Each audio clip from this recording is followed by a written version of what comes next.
Bonjour à tous les professionnels de la presse. Je me réjouis encore une fois de vous retrouver dans notre traditionnelle rencontre d'échange sur les questions nationales ou internationales. Comme vous le savez, le gouvernement est toujours prêt, disposé et disponible pour livrer à la communauté nationale et internationale des informations sur la gestion du pays. C'est pour cette raison que nous continuons toujours à vous associer de près à la gestion de l'État à travers les efforts qu'entreprend le gouvernement. Et c'est pour cette raison que ce début d'après-midi, notre séance traditionnelle de conférence de presse de ce jour va s'articuler, comme l'a dit tout à l'heure le responsable de la communication, sur 3 points. Nous allons parler un peu du rôle de notre pays en ce moment, cette diplomatie d'influence et de repositionnement stratégique de notre pays. Nous parlons également du travail qui se fait dans le cadre de la mobilisation des ressources nécessaires à la mise en œuvre du plan national de développement et aussi tirer les leçons d'un acte politique fort, c'est-à-dire la rencontre du président de la République avec les candidats malheureux, ceux qui n'ont pas pu, n'est-ce pas, se faire élire.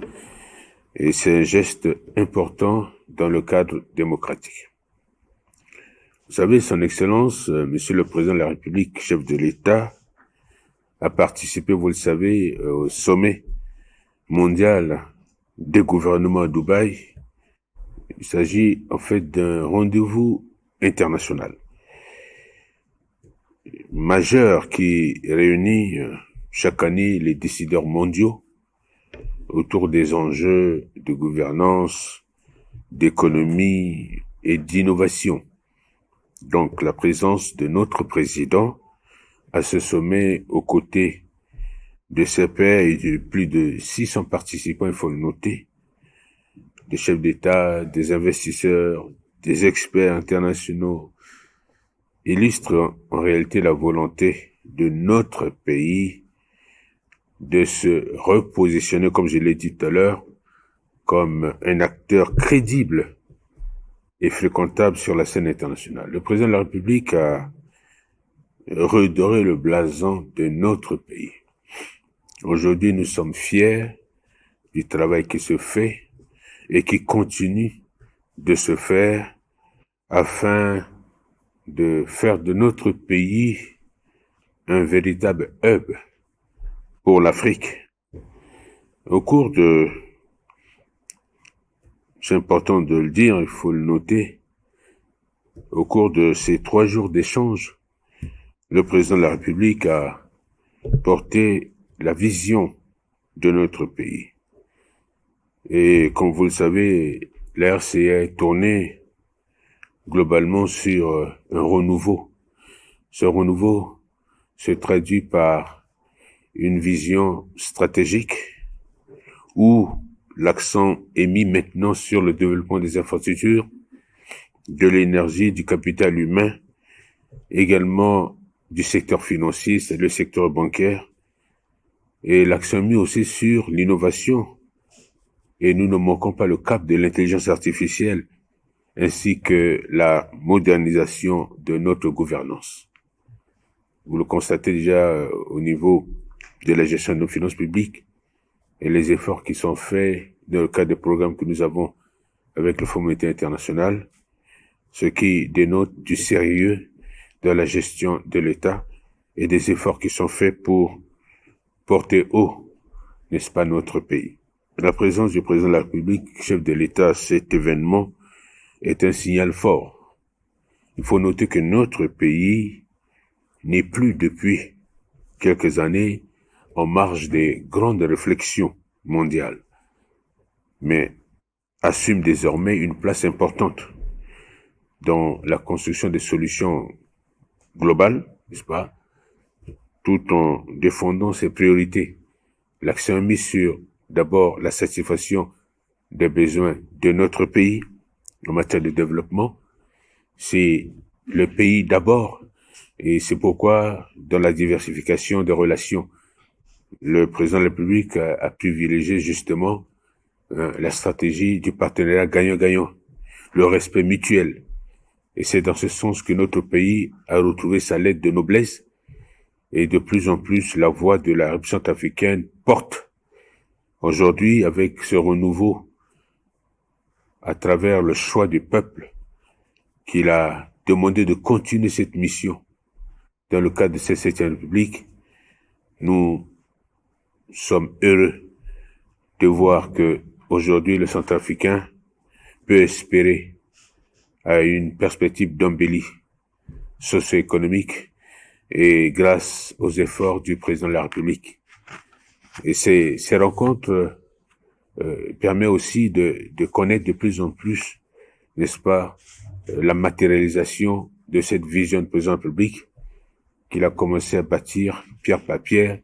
Et aujourd'hui, nous sommes tous heureux, il faut le dire, d'apporter chaque Centrafricain, quelle que soit sa position, en tenant compte de ses compétences, d'apporter sa contribution à l'œuvre de reconstruction de notre pays.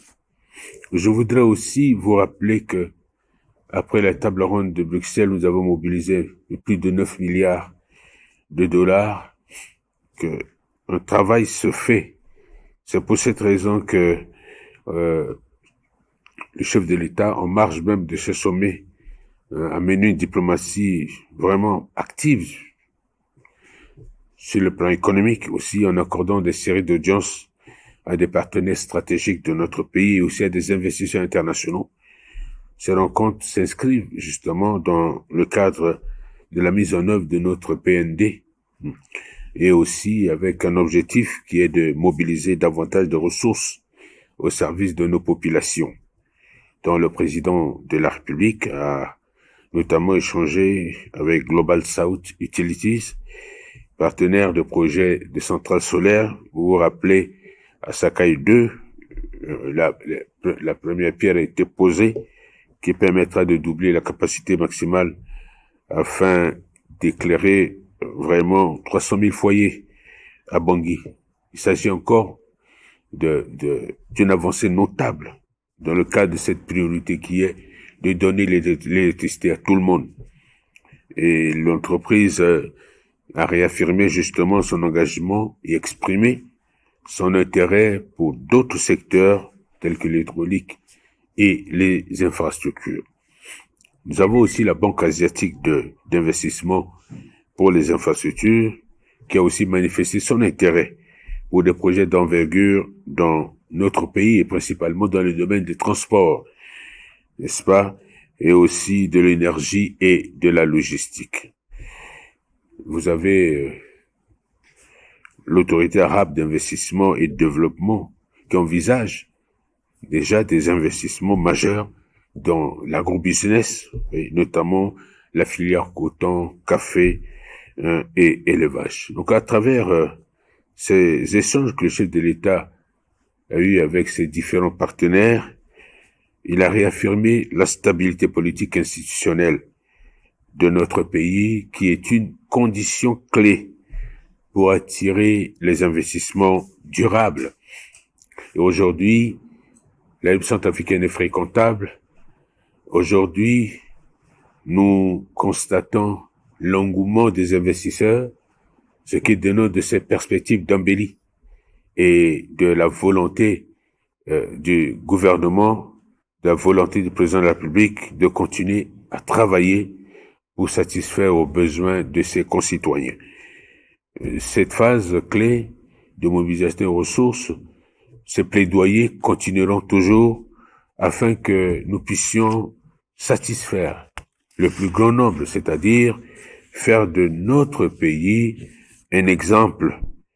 Et ce que je voudrais aussi vous dire, au niveau politique, il y a eu beaucoup de commentaires qui sont faits au niveau de l'audience que son Excellence, Monsieur le Président de la République, chef de l'État, a accordé à ses compatriotes qui étaient aussi candidats à l'élection présidentielle. Il faut noter que derrière cette démarche, vous avez un esprit républicain, un esprit de dialogue, un esprit de consolider l'unité nationale, bien que ceux-ci ont été battus dans les urnes, mais le chef de l'État, à sa demande, a souhaité les rencontrer. C'est un acte fort, il faut le noter. Cet acte fort de dialogue et de maturité démocratique prouve à suffisance l'homme qui veut reconstruire ce pays. Il a dit déjà à plusieurs reprises dans ses déclarations qu'il tend la main à tous ses compatriotes. Ceux qui veulent saisir sa main, c'est de travailler ensemble pour sortir notre pays de sa situation difficile. Vous avez écouté les anciens candidats ont salué la démarche du président de la République, l'ont félicité pour sa réélection, et tous ont exprimé leur volonté de soutenir les efforts de reconstruction et de développement de notre pays durant ce nouveau septennat qui s'ouvre. Donc pour nous, la rencontre traduit en réalité la volonté du président de la République, en tant que père de la nation, de rassembler tous ses compatriotes, les rassembler au-delà des clivages politiques, afin de continuer à consolider la paix dans notre pays, la stabilité et l'unité nationale. L'heure n'est plus à la division. L'heure est au rassemblement de tous les Centrafricains. Et pour le gouvernement, nous soutenons l'acte posé par le président de la République et nous continuons à le soutenir afin que tous nos compatriotes de l'opposition comme de la majorité, réunissons-nous tous, car la mission est certes difficile, mais pas impossible, relever le défi du développement à tous les niveaux de notre pays et que chacun doit porter sa pierre à l'édification. Et c'est pour cette raison que nous félicitons le président de la République pour cet acte qui donne encore, qui rassure non seulement la communauté nationale et internationale, mais qui donne des gages, n'est-ce pas, de cette volonté de contribuer non seulement à l'apaisement, mais de contribuer au renforcement de l'unité nationale. Ndekelika pose la question de savoir si le gouvernement, pourquoi le gouvernement tarde à donner une réponse par rapport à la sollicitation de la société civile qui réclame un dialogue avec les forces vives de la nation. Et ensuite, il entame en disant que l'audience accordée à certains candidats malheureux n'est-elle pas une réponse à ces préoccupations. Je vous rappelle que le gouvernement avait organisé un dialogue républicain, vous le savez bien, avec les forces vives de la nation. Ce dialogue républicain a fait des recommandations, y compris même la modification de la Constitution. Ça fait partie des recommandations du dialogue républicain.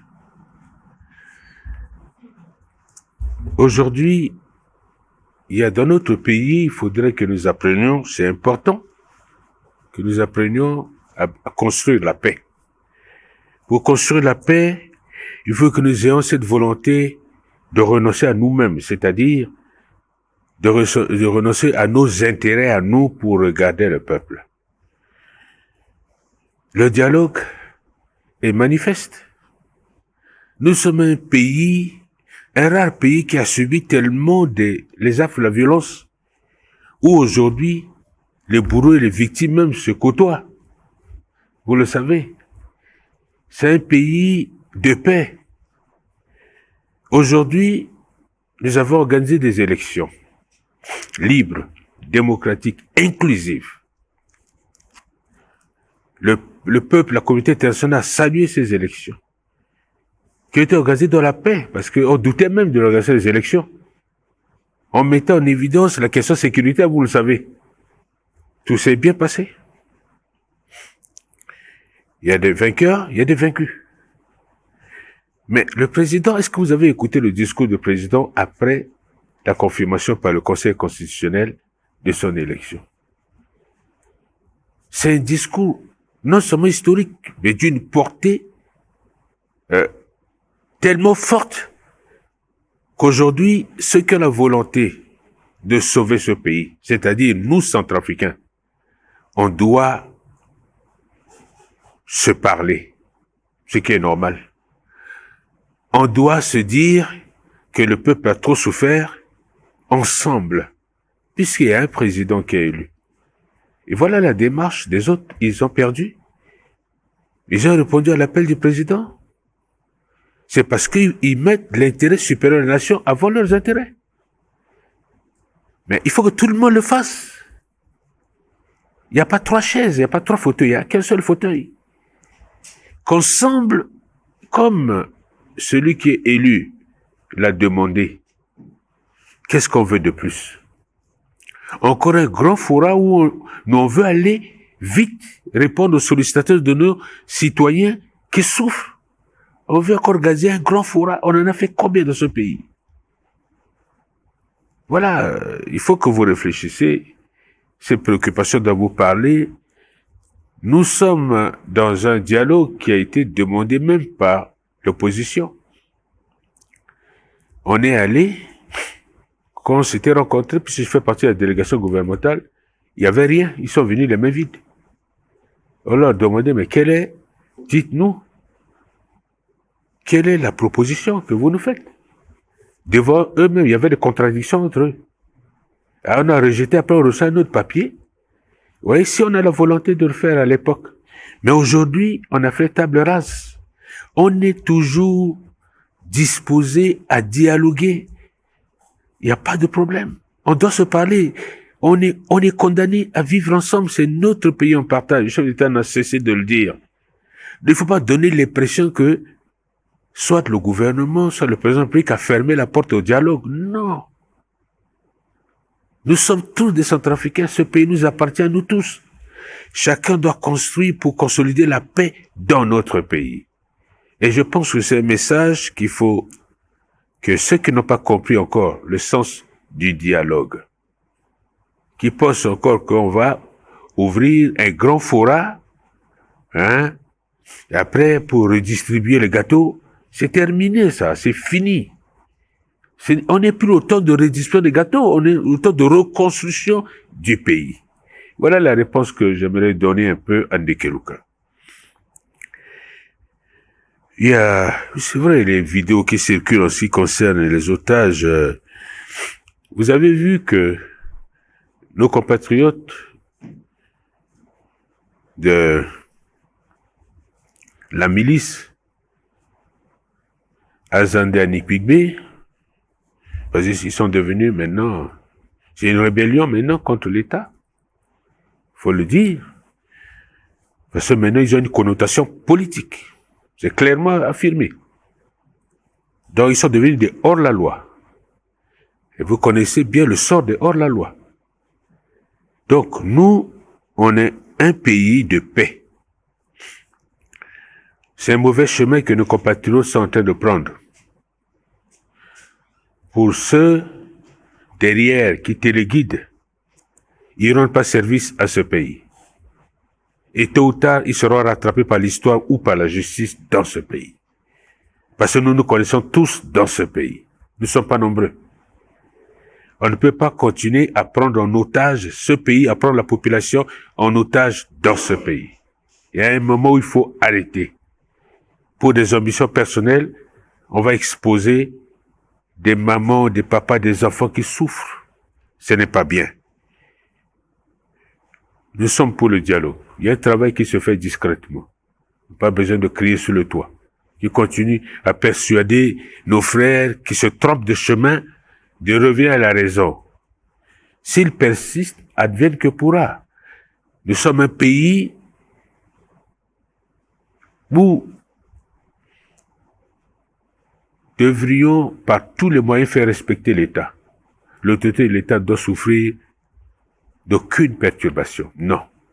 Mais nous voulons aussi leur faire comprendre que l'État qui a le monopole de la violence ne va pas seulement utiliser la violence, non. L'État veut l'apaisement, veut la paix. C'est pourquoi on dit à nos frères de changer. C'est pas une solution. La guerre n'aboutit à rien.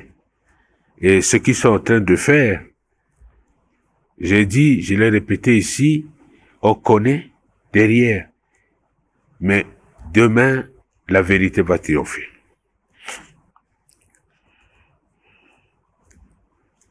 Notre pays d'abord. Fair play. Mais la vision du président de la République est claire. Quand il est arrivé au pouvoir, il a compris que on avait les mains liées depuis notre indépendance. On n'avait pas la plénitude même de notre souveraineté, vous le savez bien. Il a fait un choix politique. Il a rompu avec une tradition qui consistait à subir. Il a pris la résolution de diversifier son partenariat. Il a pris la résolution demandant que nous devrions prendre en charge notre destin nous-mêmes. Lui travaille pour la satisfaction des besoins des Centrafricains, pas les besoins d'autres entités. Lui, son effort, c'est de travailler pour les Centrafricains, pour ses compatriotes. Il met les Centrafricains en priorité. C'est vrai, au départ, cette démarche n'avait pas été comprise. N'avait pas été comprise, cette démarche. Mais finalement, on a vu, beaucoup sont revenus à la raison. On est un pays qui, nous jugeons quand même d'une souveraineté, nous avons le droit de dire ce que nous pensons sur la gestion même de notre pays. Et cette voix a été écoutée. Et dans beaucoup de pays africains, notre modèle a été copié dans beaucoup de pays africains. Aujourd'hui, les pays africains s'affirment. Ils veulent prendre leur destinée en main, ce qui est tout à fait normal. Donc, quand vous le dites, comme si ça pose un problème, alors, vous voulez faire comprendre que la démarche des candidats malheureux, selon vous, ne vise pas, derrière ça, il n'y a pas de connotation ou autre. Je ne suis pas dans leur pensée. Ce que je sais, c'est que c'est un acte politique. Le président de la République, à sa demande, a souhaité rencontrer ses compatriotes. Ils l'ont accepté. Il faut féliciter. D'abord ça, il faut les féliciter. Et aussi, notre pays a besoin de la paix. La paix des braves, on peut le dire. Maintenant que tout est fini, qu'est-ce qu'on doit faire? On doit continuer à s'opposer? On n'a plus le temps de s'opposer, on a le temps de s'asseoir, travailler pour l'émergence de notre pays. Donc je ne vois pas derrière, je ne peux pas me mettre dans la pensée des autres, mais pour moi, le fait qu'ils ont répondu et le fait qu'ils ont exprimé leur volonté d'accompagner est une bonne chose pour la République centrafricaine. Voilà ce que je peux vous dire, mais je ne peux pas interpréter autrement, n'est-ce pas, cette démarche qui est salutaire pour la démocratie dans notre pays. On revient encore sur Zemio, j'en ai parlé tout à l'heure, dans l'est du pays, situation préoccupante et autres. J'ai déjà répondu à ça indirectement, madame. Pour vous dire que mes compatriotes se sont trompés et ils ont pris un mauvais chemin. Vous avez vu l'histoire de la rébellion dans notre pays. Et beaucoup ont essayé, ils sont revenus à la raison. Et ce qu'ils font, c'est à leur risque et péril. Nous leur demandons tout simplement d'avoir raison gardée, de revenir dans la République, de respecter les institutions de la République et de travailler pour la paix dans notre pays. La population de l'Est a beaucoup souffert et il ne faut pas continuer à faire perdurer la souffrance de nos compatriotes. C'est pour cette raison que j'appelle au nom du gouvernement à ces compatriotes-là de revenir à la raison, de déposer les armes. Vous avez donné une information qui pour moi est une allégation grave. Vous savez, vous avez des gens qui sont là, à créer des problèmes entre les nations. Où sont les preuves de ce que vous venez de dire, que des drones utilisés dans le cas de l'attaque de l'aéroport de Kisangani viennent de la République centrafricaine, et vous allez encore plus grave dire que ça vient du contingent rwandais. Vous voyez comment vous créez de la spéculation, de la zizanie, comme si notre pays est une base arrière pour déstabiliser un pays frère comme la République démocratique du Congo. Nous avons déjà nos problèmes à nous, pour lesquels nous nous battons pour régler. Et nous travaillons, et le chef de l'État travaille pour la paix dans la sous-région. Est-ce que nous avons un instant vraiment cherché à aller encore créer des problèmes chez nos voisins? Vous voyez, ce sont des allégations dangereuses où c'est des tendances à pouvoir créer des conflits entre les États, des méfiances entre les États. Et nous dénonçons ces genres d'allégations, ces spécialistes de la désinformation, de la manipulation, et nous leur disons que tout ce qu'ils font, pour nous, c'est un coup d'épée dans l'eau. Parce que notre pays a une très bonne relation avec le Congo démocratique, avec le Rwanda et les autres pays de l'espace CEMAC. Nous avons de très bonnes relations. Nous sommes un pays de paix. Et nous n'avons pas créé des problèmes avec les autres pays frères.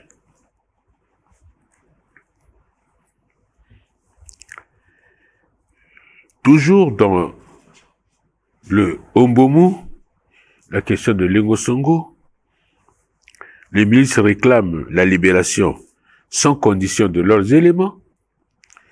Ils réclament le départ des alliés. En fait, je vous ai dit, ils sont dans la rébellion. Bien. Le gouvernement leur dit clairement, comme je l'ai dit tout à l'heure, qu'ils font fausse route. Si les alliés russes les empêchent justement de dormir, c'est parce que eux-mêmes, ils empêchent leurs compatriotes de dormir. Et il faut pas prendre maintenant ça comme un frein à leur ambition de déstabilisation de notre pays. Et je crois que ils ont pris le risque. S'ils ne reviennent pas à la raison, ils assumeront pleinement leurs responsabilités. Notre pays a besoin de la paix. Nous ne voulons pas que ce pays retombe encore sous le joug du chaos. La paix est revenue. La cohésion sociale est une réalité de notre pays grâce aux efforts du président de la République et son gouvernement. Aujourd'hui, les Centrafricains sont fiers d'appartenir à une communauté de destin. Hier, on était inquiets. Aujourd'hui, nous sommes rassurés. Voilà que, comme nous sommes maintenant sur la bonne voie, nous savons que les mains invisibles tremblent et veulent nous empêcher de pouvoir continuer. Mais alors, il faut mettre le feu. Mais nous disons non. La RCA est debout. Et la RCA va continuer à rester debout. Et nous soutenons l'action du président de la République. Nous travaillons pour que la paix, qui est une réalité dans notre pays, soit consolidée. Et que le gouvernement n'accédera pas à des demandes fallacieuses visant tout simplement à créer la confusion, et que nous demandons à nos compatriotes du Ombomu de rester sereins. Le gouvernement va les libérer de ce joug et le gouvernement va assumer ses responsabilités pour les protéger avec le soutien de nos alliés. Je vous remercie.